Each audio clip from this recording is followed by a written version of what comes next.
The anti-video guy is making videos on history, and that's the thing. I really want you guys to understand this. This POTUS, this guy that keeps, telling everything's good and you guys are all patted on your backs. Okay, they've done this to us so many times, it's not even funny. This is why this is so important. America's wealth was stripped away from us. And it was stripped so bad that this is what life was like in the early years when these guys were actually doing the work. When they said that they built all of this extravagant buildings and everything. And that's what I really want you guys to understand is if you read history, um, and you understand, and that's where we're going to go with. Okay, so let's do this. Okay, so results. It depends on how you put in words, but that's how you're going to get different results on their website. And this is what I want you guys to see. Okay, this is from Denver's collection and 1873 question mark bird's eye view of Pueblo, Colorado shows commercial buildings on both sides of the dirt street. Sign attached to the building saying Capitol. Okay. And like I said, if you go in my other videos, and I've covered this before, but I'll show you guys a picture of the cottonwood tree that they cut down on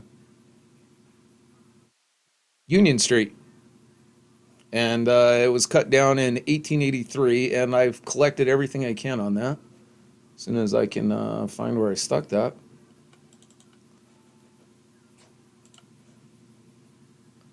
Oh, all right. Maybe it's.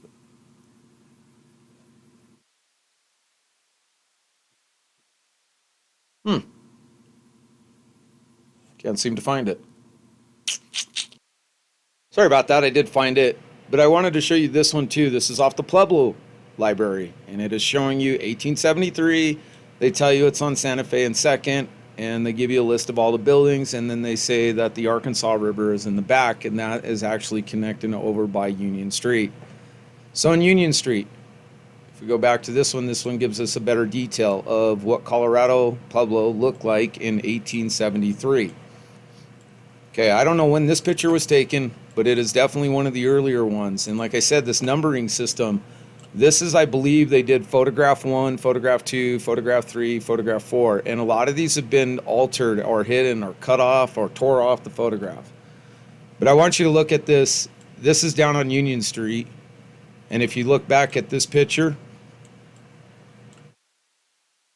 you can see this is about the same time period.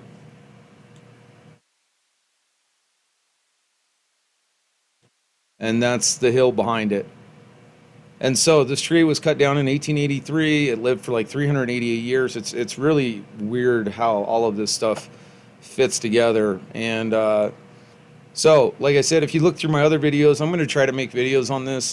This is kind of what I'm doing now is trying to make these easier for people to understand because at this point, what do you do? So if you look back here on this hill, and I have another picture of it in 1881 off of Santa Fe where this is all filled in, and I covered that in one of my other videos. But let's go back to the steel mill. So I wanted you guys to see this and understand this, what life was like for the steel mill. And then two, the idea of when Colorado got it, because there was no way into Colorado until they got the train, basically. It was horse and wagon. So if we go back into here, and yeah, that's why I pointed this out, 1873, the Iron Company constructs Lake Minnequa to furnish water. Okay, so if we go back to this picture, this is 1873, Pueblo, Colorado. It really seems feeble and understanding that back over here, this is looking south, that they really need to build a lake in the middle of town in order to agriculture when they're all lined up on the river. And especially if you know Colorado, out in the county was the best farmland. So when you look at this and you understand history, where did it go? Uh,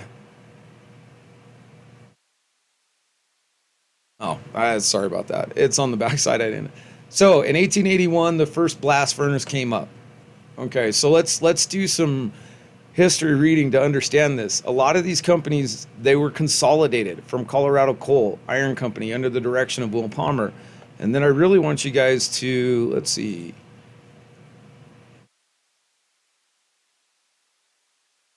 Go through these one. Make sure I didn't miss it.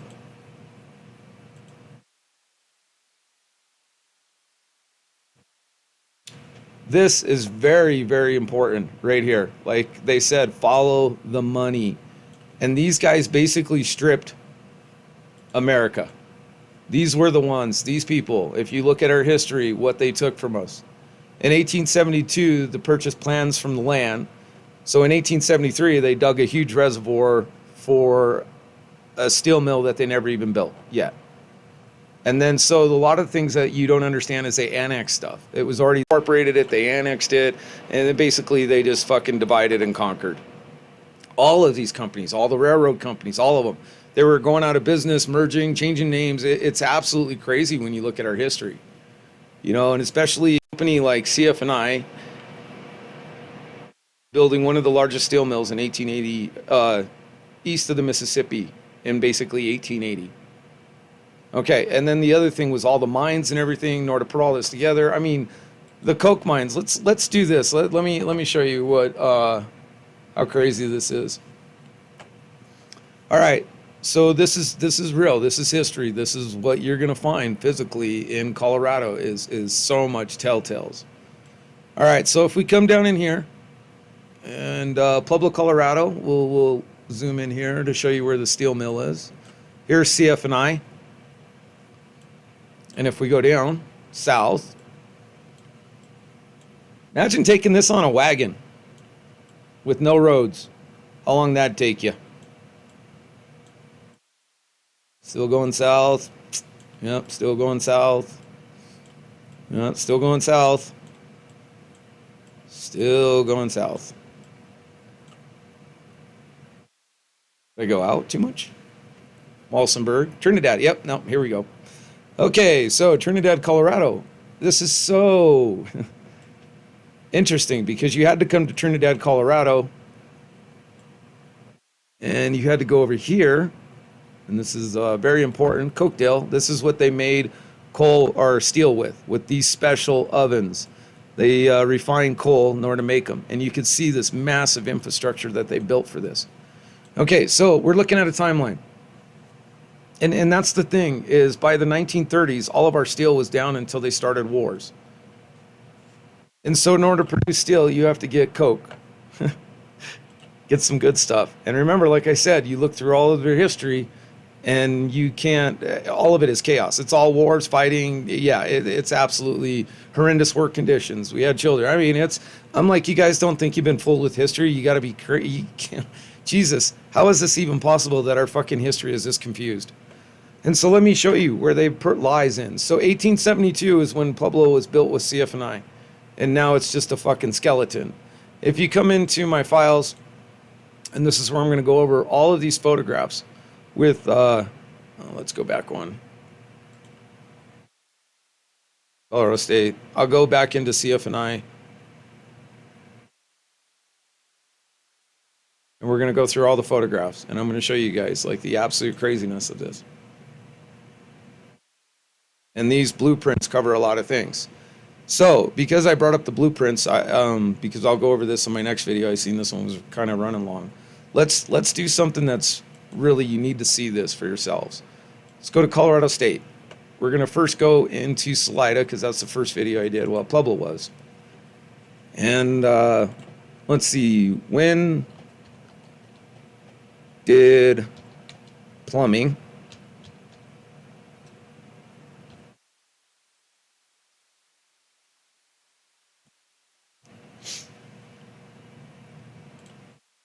(1930s). So basically, that's what they're saying. Indoor plumbing, everything, you know, outhouses, so forth. This is this is what I'm trying to tell you, how easy it is to fool us. If we go into Salida, we go to Sunborn Maps, and we're going to go to the earliest one that I can find, 1883. Okay, Salida was founded in 1880. So how is it they built all of this in 3 years? And then not only that, dug all the ditches. And then here's the thing nobody's fucking getting, is that these streets are laid out perfectly all the way through the United States, especially if they had Sunborn Maps to them. And these, I believe, are used for They were used more for, I believe it was to document everything. And let me see here. This is what I wanted to show you too. Electric light station, Edison. And that ain't even on the river. And they had a hydro plant. So, like I said, when you look at history, you know what to look for. You know how to look for it. You're going to find it. And you're going to be able to pull this apart. So once again, like I said, we have a 4-inch water pipe right here. 4 inches of water pipes. All right, so let's go back and we'll go out of Salida. Back to Colorado State. The next place we're going to stop off is in Canyon City. And we're going to go to Sunborn Maps. And we're going to look at the prints. 1883 is the earliest one I could find. And like I said, stamped these, redid it. Because I'm going to tell you, when you look at these prints long enough, you're going to see a distinction in the way that they were printed. And you could tell that some of them are way older than the other ones. So this is supposed to be Canyon City, 1883. And yet we have water lines. That won't let me go back in anymore. And this is why it's important to download it. And then smelting plants, all of it, like, it's just all gone. Let me see if I can find it where they had the hydro station.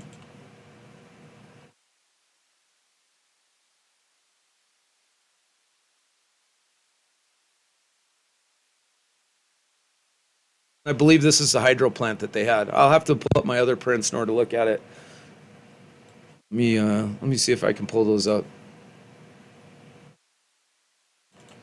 Because I'm telling you, when you understand what you're looking for, Canyon City, Sunborn Maps, and what are we in, 1890? Okay, so this is why it's so important. But when you understand and know what to look for, Canyon City, I believe that this is the hydro plant. I can't fully make it out, but like I said, this is when you look up when electricity, plumbing, and all of that was supposedly non-existent. We had outhouses all over the fucking place. How is it in 1883 Colorado was able to have Canyon City, Salida, all of them with plumbing? And when they tell you the plumbing story, if oh my God, when you look up that fucking story about, let me see if I can find that. All right, so this story right here, this has got to be the icing on the cake. I mean, this is how fucking dumb everybody is. Chicago Rising, 1850 is when they put in the plumbing, but I mean, seriously, like their neighbors across the pond, Chicagoans started to pipe drinking water into their homes in the 1850s. The city's Burgundy sewer system combat typhoid fever, cholera, dysteria epidemic, so forth. Okay, so that was their number one deal. But to accommodate the system, laborers toiled to raise the city up out of the mud. They lifted the city by an average of 4 to 5 fucking feet. I mean, seriously, 4 to 5 fucking feet lifting Chicagoans up. What the fuck? Well, all right, let's look at Chicago Rising. Let's see if we fucking get anything out of this. Because I'm telling you, I'm so fucking sick of this. It's like fucking the lies. Just continue. See if there's any fucking images. There ain't. But anyway, to raise the fucking city, I just like I said, you have to look at these histories and look at the difference in buildings. They added to this. They added an upper floor to this. This wasn't raised or anything. Fucking asswipes. And then they redid the front. That's all it was. They didn't raise shit. They just added a top to it and then fucking tried to say it was rising. Are you fucking shitting me, motherfuckers? Are we that fucking stupid? Jesus fucking Christ. They all can't be this fucking retarded, can they? Sorry if I offended anyone with that, but at this point in the game, yeah, you have to ask that question to Christ.